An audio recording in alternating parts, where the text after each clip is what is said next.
Welcome to the Wine Access Author Series. I'm Vanessa Conlin, and I'm very excited to be here today with Kelli White, who is not only an acclaimed writer, but also my friend. So great to see you, and thanks for being here, Kelli. Thanks for having me. So I have to read your bio in its entirety because it's very impressive. And if I left anything out, it would be a disservice because you've done some amazing things in your already young life. So let me just read this, and then we'll just have a chat and have some fun. So Kelli White is an acclaimed author and the director of education for the Pacific Union Company in Napa Valley. Prior to that, she worked as a sommelier in New York City's Veritas and then at Press in St. Helena, which we'll definitely have to talk about. In 2013, she was named one of Food and Wine's top 10 sommeliers in the country. She began writing about wine at the same time, her work appearing in World of Fine Wine, GuildSomm, Robb Report, Sommelier Journal, Le Pen, and Vinous. She also co-founded a small wine brand in your spare time called Houndstooth. Her first book, Napa Valley, Then and Now, was released in November of 2015, receiving enormous critical acclaim, winning awards for both writing and design.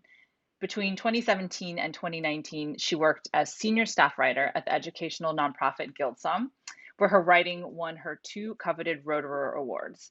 She was nominated for Sommelier of the Year in 2017 by Wine Enthusiast magazine, who then named her a top 40 under 40 wine influencer in 2018.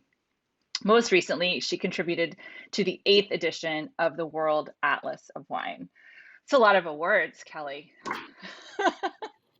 Yeah. What can I say? Completely all well deserved, of course. But so obviously, A lot of blackmailing. well, we're here to talk about your book. I definitely want to ask you some other questions, of course, about your background as a sommelier and your time at Press and among other things. But normally, I would tell viewers where they can buy the book that we're discussing, but you're actually pretty much sold out, except for some locations that we had to sleuth on the internet, right? So I think there are still a couple copies at Press Restaurant in St. Helena, and we think at Chorus and Winery and some options which we will link to on Amazon. But I think these are all second they're used copies because this book sold out. So congratulations to you. Thank That's you. really amazing. Um, Aside from being sold out, I have to just congratulate you on just the sheer volume. This is like I think one of the heaviest books I've ever picked up. So I mean, walk me through how this happened. How long did this take you? How did you organize it? And when did you finally just say, okay, that's it, enough writing, this is the book?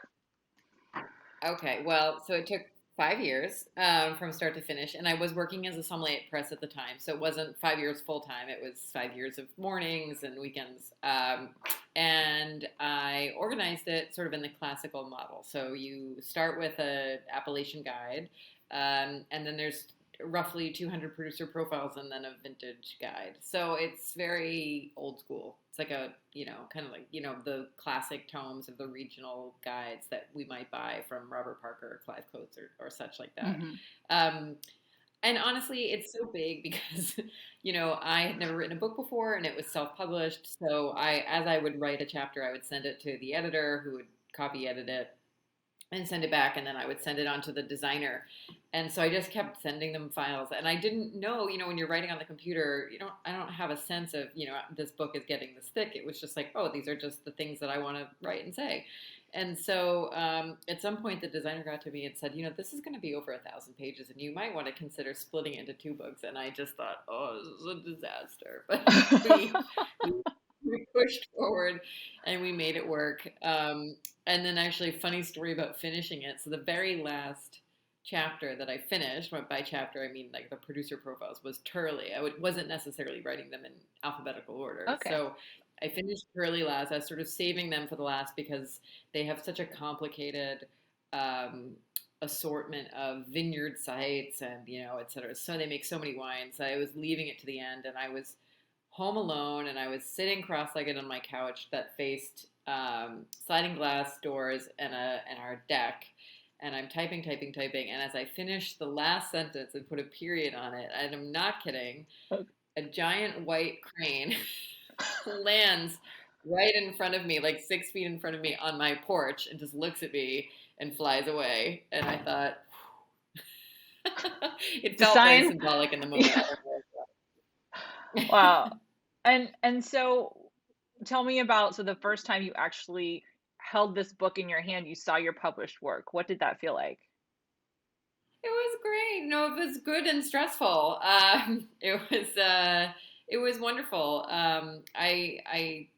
You have a feeling. I don't know. Like I have this conversation a lot with young women that I mentor now, who are trying to either create something or open a restaurant or something. And having done a lot of these things, built things from scratch, I am very bad at taking that moment of like contemplative reflection where you're like, I did a thing and now pride will fill my breast. It's instead you generally, I think, feel stressed because now you have to sell it or you have to actually Right. open the restaurant or, all of these things. And so I've had to really train myself to stop, savor the accomplishment because otherwise you just continue the hustle. So I remember feeling excited and, texting pictures to everyone, but also just feeling the weight of the task in front of me because I think when you, at least me naively writing my first book, I was so focused on the writing of it, I hadn't thought about the selling of it. And then suddenly it was here and it was like, oh God, now the real work starts. So It sounds a little bit similar to maybe just winemaking, right? Where I think a lot of making the wine is obviously the most important first step, but then selling it and everything that comes afterward is equally important. So yeah, so I think. Oh, sorry. I was going to say, I just think personality wise, most creative people aren't really that good at selling things. And it's rare to have both sides of the brain firing like that. So I think that's probably why, winemakers have sales departments and, exactly, you exactly. know. So let's talk about some of the things that are in the book. So you interview a lot of people, a lot of vintners and winemakers in this book. How did you decide who was going to make it into the book?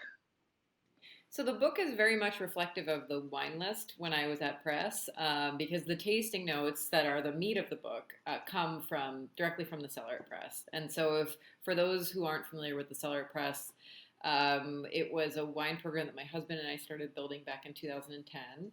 And we slowly developed it into the largest collection of Napa Valley wines in the world, with a special emphasis on older vintages. And so now I feel like there is a greater appreciation of that California, specifically Napa wines, can age and that they're valuable and there's good wines there. But back then, which hard to believe was 11 years ago, there really wasn't any conception of that. And so Mhm.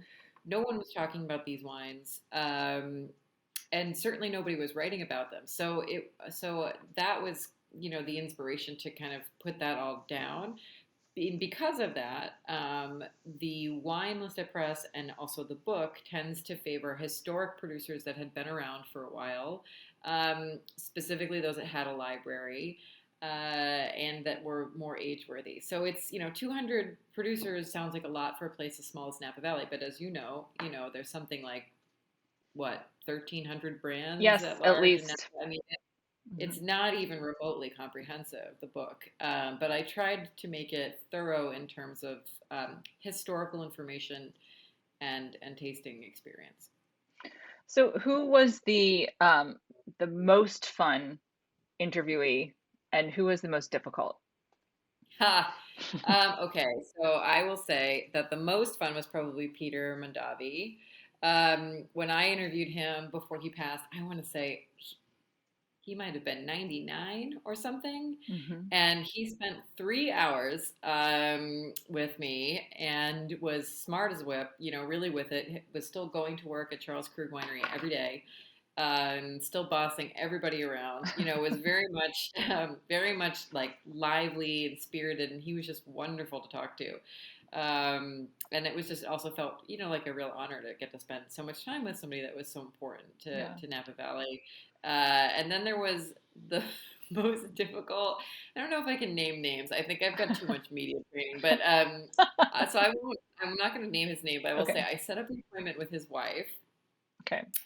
He's a little on the famous side, and he didn't necessarily know I was coming. So I show up, he's in his bathrobe, and he basically chased me out of his property, and then proceeded to realize what had happened and then chased me down, still in his bathrobe. And we got awkwardly out of my car and just sat down on the side of the road and talked about his life while he was wearing a bathrobe. So That's great. I'm like flipping through my my Rolodex in my head, trying to narrow down who this is, and I probably I'll could text come you. I'll pretty text close in guessing. Okay, you can text me. You can text me later. That's great. That's great. So so going back to what you just mentioned about press and really building that list there of these, as you said, what is the largest list of Napa Valley wines? Is it in the United States, in the world? At the time, I mean, it's hard to, well, we had to really qualify it in order to not misspeak. So we would always say the largest restaurant collection of Napa Valley Restaurant wines, collection. because my suspicion is that it was the largest anywhere. But it's possible there's some crazy private collector, in China sitting on pallets and Hmm. pallets of wine. But as far as we knew, it was the largest restaurant collection. And the way that we would measure that was by number of SKUs, so number of wines on the list. And at that time, in that decade, more and more wine lists were online. So we were able Hmm. to sort of go and look at the wine list for Burns Steakhouse, for example, which would Yeah. be another contender, or like the Pappas Brothers steakhouses in Dallas and Texas, and Hmm. be like 1, 2, 3, 4. Oh, we're still winning. Okay, so we that's how we would verify that. And it's maybe a pointless distinction. Really, the point is that it was a lot, and Yes. I think historically very rich. We tried to, although these wines were hard to replace when they would sell, keep the wine list going back to the 1940s, and we had Hmm. that span for quite a long time. So, it's a lot of wines. How do you select them? Did you get to taste every single wine, even these older vintages, or in some case, were you just going on reputation of the producer?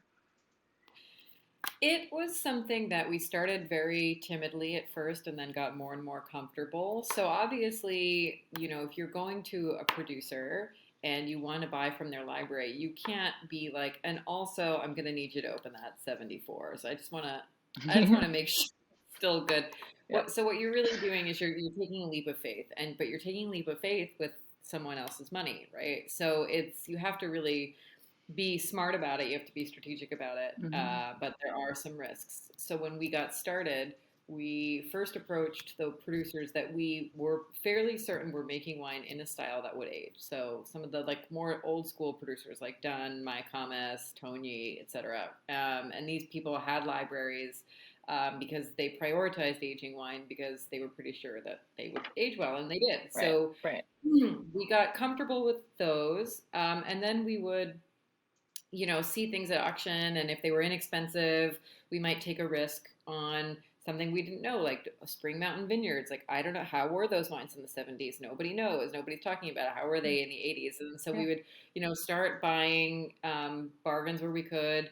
Then we would taste them on the floor when we would serve them. We always tasted everything before we served it, which I think is really important. Hmm. And they would be great, or they would be terrible. And then so we would make a new decision. And it was actually more of an issue with the 1980 decade, where Hmm. there's a lot more landfalls, like the landmines rather. There's some producers that made great wines in the 60s and 70s that made totally crappy wines in the 80s, and we only discovered that by buying them, tasting them, and not rebuying them. Hmm. So it was a learning process. It was an evolution. So you mentioned earlier, and I agree with you that especially the decade that you're talking about when you're building this list, there was really not much of a consumer awareness or appreciation for how Napa Valley wines can actually age. So how do you think that changed while the time you were there, and what kind of conversations would you have, let's say, if a skeptic looking at your list in order to get them to try something with a little maturity or a lot of maturity? Well, we were really careful not to push people too far, because obviously, as a restaurant, if you're serving a guest and they don't like the wine that you sold them, there is a strong argument to be made that they can send that back, and that you are financially, or the restaurant rather, is financially responsible for that bottle. And so if we Hmm. had somebody that we kind of pushed a little far and they didn't like it, we could always serve that wine by the glass. But that's harder to do. You have to worry about spoilage, et cetera, et cetera. So we tried to really take people there who were comfortable. So what we would do is we would have conversations like people would be uncomfortable with the idea of California wines being older. They just Mm-hmm. didn't believe. So we would say, well, do you like older wine and from where in the world? So I like Old Bordeaux or I like Old Barolo. And we would say, okay, so this producer ages like this. You would be more comfortable, Mm-hmm. here. They like Old Barolo. Dun was one of the wines that we would send people that liked Old Barolo because the wines, generally still had a lot of tannin, Mm-hmm. low fruit, high acid, and often, some maybe a little bit of Brett. So they would find a lot to love there. And then that would sort of be like we only ever had to prove ourselves once, right? And then we would have that person would come back and then trust us. And so that was also an evolution. But we also had to be careful with like for example, one of the things that I found most frustrating is that I really love the way Duckhorn Three Palms Merlot ages. It's Mm-hmm. a beautiful wine that develops really well. And Duckhorn, because it's a big brand, right, with broad distribution, tends to have, and I don't want to say this in a way that sounds pejorative because I don't think it's a negative thing. There's a lot of brand loyalty in that name, Mm-hmm. and people There is. have like a kind of Coke or Pepsi preference to that brand. So sometimes if we only had older vintages of Three Palms on the list, somebody would sit down, they would see Duckhorn, and they wouldn't look at the vintage, and they would just say, "That's what I want," and then they weren't wanting older flavors, and so we would have to, very carefully come back and be like, are you ordering Duckhorn because that's a brand that you know and you see it everywhere and you think you know what to expect, or are you ordering it because you want an older, wonderful Merlot, which is Mm-hmm. what we have? And so we'd have to sometimes manage people's expectations and make sure they Mm-hmm. knew what they were ordering in a way that made them feel excited and cared for and not condescended to. So tell me then about older white wines. Was that something that you also focused on your list, or was it mostly red? Well, in the beginning, it was mostly Cabernet, and then as we got more comfortable and started playing around, we expanded the list to include older Zinfandel and older Petit Syrah and older Pinot Noir and eventually older white wine. So older white wine is hard to do in Napa Valley because it's the climate, generally speaking, is more favorable to reds. But there are some producers that stand out, mostly Chardonnay, Mm-hmm. because one, that's what people have grown here, but also two, it's a grape that ages better than, for generally speaking, than a different variety like Sauvignon Mm-hmm. Blanc. So we had a lot of older Stony Hill Chardonnay on the wine list. We had a lot of older Mayacamas Chardonnay on the wine list. We were Mm-hmm. able to get some back vintages of Kongsgard, not going back quite as far because Right. that brand hasn't existed as much, but we were able to do that. And we would occasionally get like older kind of funky things like old Chapelet Chenin Blanc and old Yeah. Stony Hill Riesling and stuff like that, or a Smith Madern Riesling that kind of rounded out the list and added some excitement. Do you remember, was there a most obscure wine that you kind of snuck on the list at any point? Yeah, I think we started having really fun with old Charbonneau. So I Ooh. think we had like a 1965 Inglenook Charbonneau on the wine list for a while. That was pretty unusual. I think that's a grape variety that even in California, which is kind of where it's made its home, is not really well known. And Yeah, fun. So let's go back to the book then for a minute. So you're still working at press. You're simultaneously writing this book. How do you manage your time between the two? I didn't. I'm very lucky in that I have a very loving husband who is very domestically aligned, and so he took care of basically all the cooking and the cleaning and the laundry, and then I would, get up, have my coffee, and I would start writing at 10 a.m. and I would stop writing at around 3 p.m., take a quick shower, and head to work for 4. And then I would work until midnight, and then on my days off, I would write, and so it was a real grind, and I give myself a lot of credit looking back to maintain that sort of sustained effort for so long was a lot of work, but I was really Mhm. excited by it. And the adage is true that if you love what you do, it doesn't feel like Feel like work. work. So Yeah. Were there any moments though where you just thought, I can't, I'm out of inspiration. I don't know how to write today.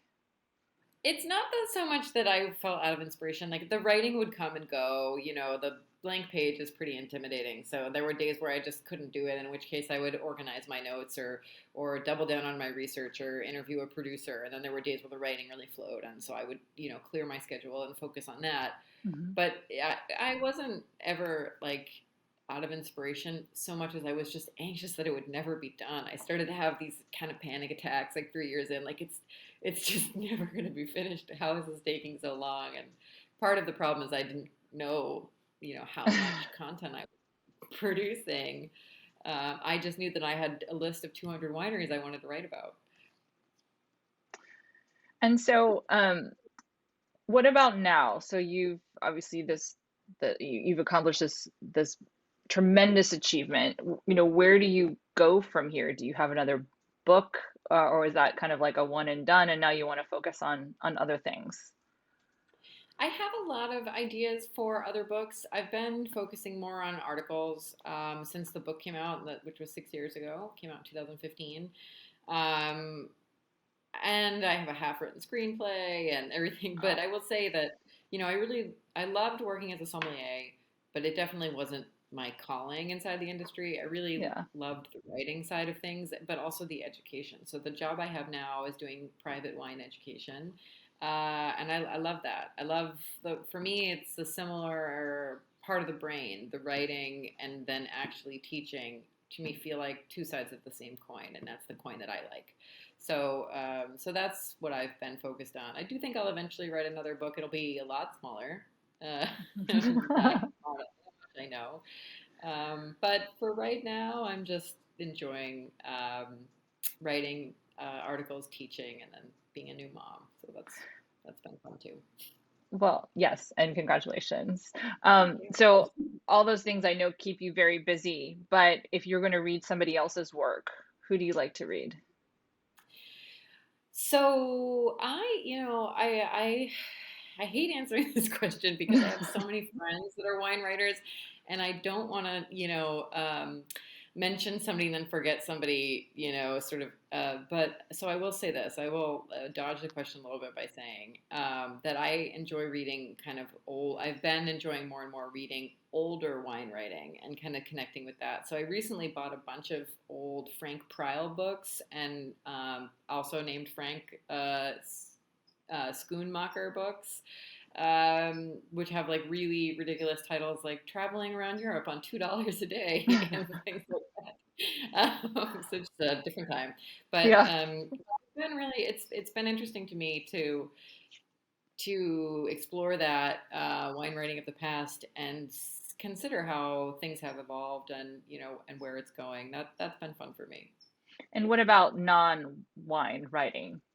Who do you enjoy? Well, I'm an avid reader. I love to read, and so I've been currently rereading Joan Didion's "Slouching Towards Oh, Bethlehem," which has been really fun. It's a lot of stories about her time as a journalist in California. So it's very having just moved back to California a year ago, it feels like something that I was inspired to read, and that's been really fun. yeah.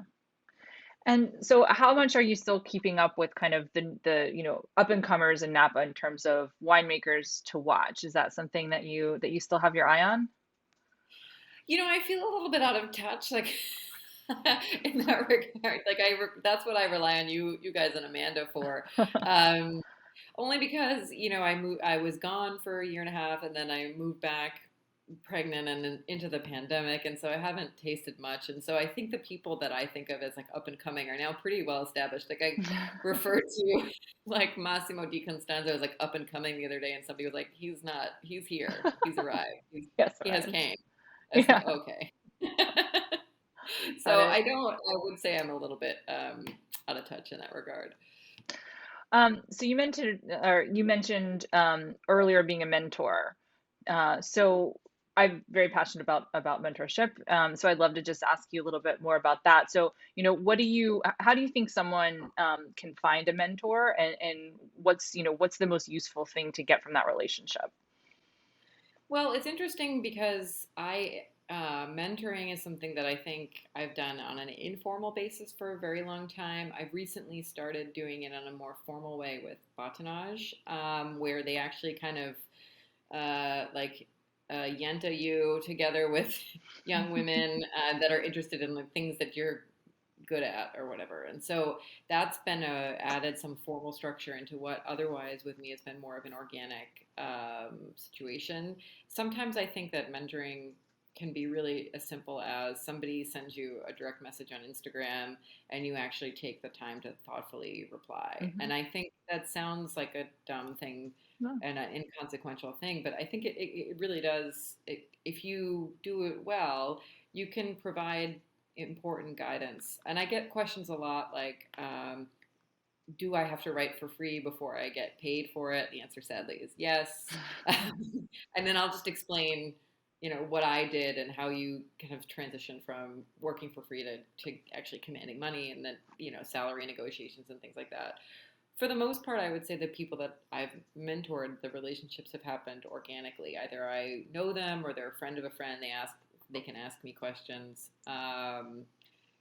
And how do you find a mentor? I mean, I think that you don't know until you try. Like, for example, when I moved to Napa Valley, um, I was 30 years old. I had never written a book before, and Karen McNeil would come in the restaurant, and I was just terrified for her because I kind of wanted to be her, and it never occurred to me that I could ask her really open questions. And then at some point, she heard, I think from somebody not me, that I was writing a book, and she asked me about it. And suddenly felt like, okay, I'm going to go ahead and ask this person I admire some questions about this process, and she was wonderful. And so that just sort of happened. And it can be as easy as that. But I would say, if writing is one thing. If you are trying to start a wine brand and there's a producer that you admire, you never know how open somebody's heart is going to be. And you might catch them on a good day, Hmm. you might catch them on a bad day, but you might catch them on a good day and where they have, time to let you in and start the beginning of a relationship. So I would say just kind of go for it, reach out. Otherwise, what do you really have to lose, especially today when it's as simple as sending like a DM. Yeah. And what do you think for someone, let's say, who is really hungry to learn about wine, but let's say, is just starting? What do you think the best way to go about immersing oneself in wine is for a beginner? So I had some great advice when I was getting started in wine. I One of my first jobs was at a retail store in Boston, and I accidentally got my boss fired shortly after I started. We're gonna need to hear that whole story. You just start at the Yes, beginning and don't leave anything it out. wasn't my fault, and he didn't take it out on me. But I was devastated when he was leaving because I really felt like I don't know anything. I'm not like prepared. You're leaving, and then I'm going to be in charge, and I don't feel prepared for this. I said, "How do I learn about wine?" And he looked at me and he said, "Just drink and read." And and honestly, it's as simple as that. I could probably list a couple of Instagram accounts to follow. You guys, I'm sure, are doing wonderful things, but I would say, just drink, pay attention when you are inspired by something, chase it down. If you try a new grape and you really like it, do some research on that grape, try more instances of that grape or more wines of different varieties from that region, or Hmm. notice the importer, turn the bottle around, who's importing the wine. Yeah. Maybe there are other things in that portfolio that you might like, or if you had a really good experience buying that wine from either a sommelier or a retailer or an online merchant like you guys that do a lot of outreach, make a relationship with them, explain to them what you like, and go from there. So I would say, it's wine is such a it's such a big subject that it's kind of unrealistic to think that you can just find the right class or the right thing and you Hmm. can sit down and just data dump it all into your brain. You need a point of entry, and you just need to sort of follow, I think, your interests kind of down the river that emerges in front of you. And at some point, 10,000 hours later, you're going to look up from your iPhone and realize that actually you know a lot about wine. Um, so for me, that's always the best way to approach it. And do you have any plans to put any of this wealth of knowledge from Napa Valley then and now into online for so people can read it there? I don't know. I've been asked to do an ebook a couple of times, and I think honestly, if I was going to do something like that, it wouldn't feel right to just take the book, the manuscript there, and like put it in a PDF form and send it to people because so much of it is out of date now. I say this just because I'm too honest, but also because I think that tasting notes are still really valuable, and since so much of the information there is historic, there is an evergreen aspect to it. Like histories don't change. That Right. 75% of the book is still valid and valuable. However, I mean, I remember the week before I sent the finished manuscript to the publisher, Arajo sold, and I was like, God damn it! Yeah. Now I gotta update that chapter. And then I heard that some other winery was for sale, and so at the end of the note on Arajo, there's like a little paragraph that's like just recently sold to like the Pinot Group, blah blah blah blah blah. I Yeah. couldn't amend the whole thing. So I'm not going to rewrite this thing. It's already been edited. So here's a little blah blah blah, and then I got to get this manuscript to the printer before Right. somebody else sells something. So there has been a lot of. I would say that's the biggest thing. There's been a lot of flipped, and also there's no tasting notes after the 2014 vintage because Hmm. that's the book was published in 15, and so Yeah. I think that that's a bit odd. And so I think about doing an ebook version, and I think, well, I really ought to taste, get notes from all the wines, and then I got to update all the things that sold, and then I just don't do it. So I probably will not. Okay. Well, it's quite an accomplishment. And the book again Thank is you. Napa Valley Then and Now. And again, I wish I could point people more directions to seek this out and find it, but it can still be found. And I couldn't recommend it more. I actually I reference you in my research paper, so Oh, I've well, thank you. I've definitely found it fascinating and informative, and just such a huge accomplishment. So thank you so much for sitting down with me today, and it's great to see you. I hope to see you in person. But in the meantime, great conversation, and thank you for contributing to this wealth of wine knowledge, but particularly about Napa Valley, which is both of our homes. So couldn't be more appreciative. So thank you, Kelly. Thank you for having me. Wonderful to see you. Likewise.